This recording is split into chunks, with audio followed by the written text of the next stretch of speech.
بسم اللہ الرحمن الرحیم۔ حضرت آدم علیہ السلام کے بعد 5 بڑے بزرگ ایسے گزرے ہیں جن کی وجہ سے لوگ توحید پر قائم رہے، جن کے نام یغوث، یعوق، سوا، دو اور نصر تھے۔ اسی وجہ سے لوگوں کو ان سب سے بڑی محبت تھی۔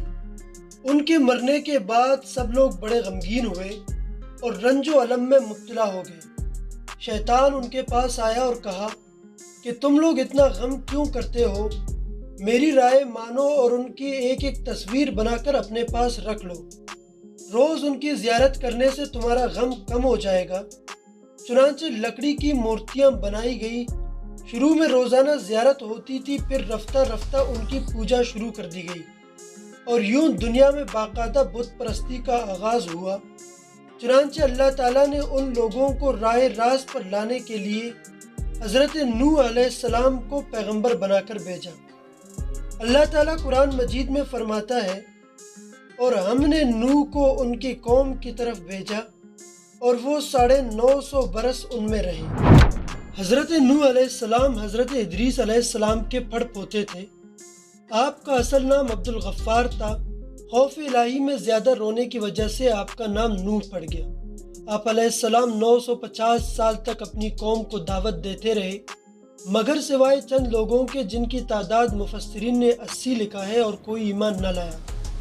جب آپ علیہ السلام لوگوں کو دعوت دیتے تھے تو وہ آپ پر بے انتہا ظلم و جبر کرتے تھے، مذاق اڑاتے اور پاگل و مجنون کا نعرہ لگا کر ستاتے تھے۔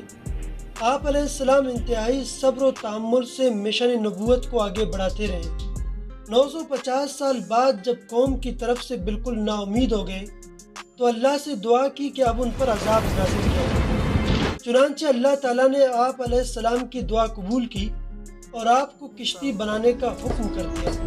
چنانچہ آپ نے 5 آدمیوں کو ساتھ ملا کر، جن میں 2 آپ کے فرزند اور 2 امتی تھے، ایک زبردست کشتی تیار کی جس کی لمبائی 600 گز اور چوڑائی 300 گز اور بلندی 30 گز تھی۔ کشتی کے 3 حصے تھے۔ سب سے اوپر انسان تھے، درمیانی طبقے میں پرندے اور سب سے نیچے والے طبقے میں چوپائے تھے۔ جب کشتی تیار ہو گئی تو حکم ہوا کہ سب سے پہلے اس کشتی میں حضرت آدم علیہ السلام کا تابوت رکھا جائے اور پھر لوگ سوار ہو جائیں۔ پھر حکم ہوا کہ پرندوں اور جانوروں کے ہر قسم سے ایک ایک جوڑا پکڑ کر کشتی میں سوار کر لو۔ پھر اللہ نے ہوا کو حکم کر دیا کہ پرندوں کو تمام روئے زمین سے اٹھا کر کشتی میں جمع کر دے۔ چنانچہ ہوا نے سب کو جمع کر دیا۔ پھر حکم ہوا ہوا کو کہ اب سارے جانوروں کو بھی جمع کر دو۔ چنانچہ چاروں طرف کی ہواؤں نے سب جانوروں کو کشتی میں جمع کر دیا۔ پھر ہوا کو حکم ہوا کہ اب سارے کیڑے مکوڑوں اور رینگنے والے جانوروں کو جمع کر دو۔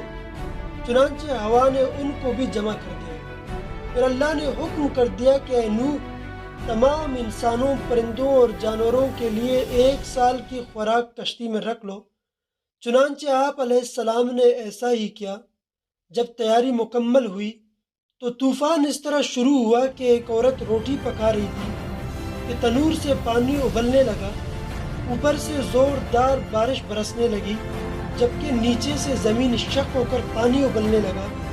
دیکھتے ہی دیکھتے زمین و آسمان پانی سے بھر گئے اور سوائے اہل کشتی کے باقی سب ڈوب کر مر گئے۔ ڈوبنے والوں میں آپ کا نافرمان بیٹا کنعان اور نافرمان بیوی شامل تھے، جبکہ مفسرین کے مطابق کشتی میں کل 80 لوگ تھے جو آپ کی اطاعت کرنے والے تھے۔ کشتی 10 مہینے بعد جودی پہاڑ پر جا کر رکی۔ اس طوفان میں ساری انسانیت تباہ ہو گئی اور بعد میں دوبارہ حضرت نوح علیہ السلام سے انسانوں کی نسل چلنے لگی۔ اس لیے حضرت نوح علیہ السلام کو آدم ثانی بھی کہتے ہیں۔ ناظرین، ویڈیو اگر اچھی لگی تو لائک کریں اور چینل کو لازمی سبسکرائب کر لیں۔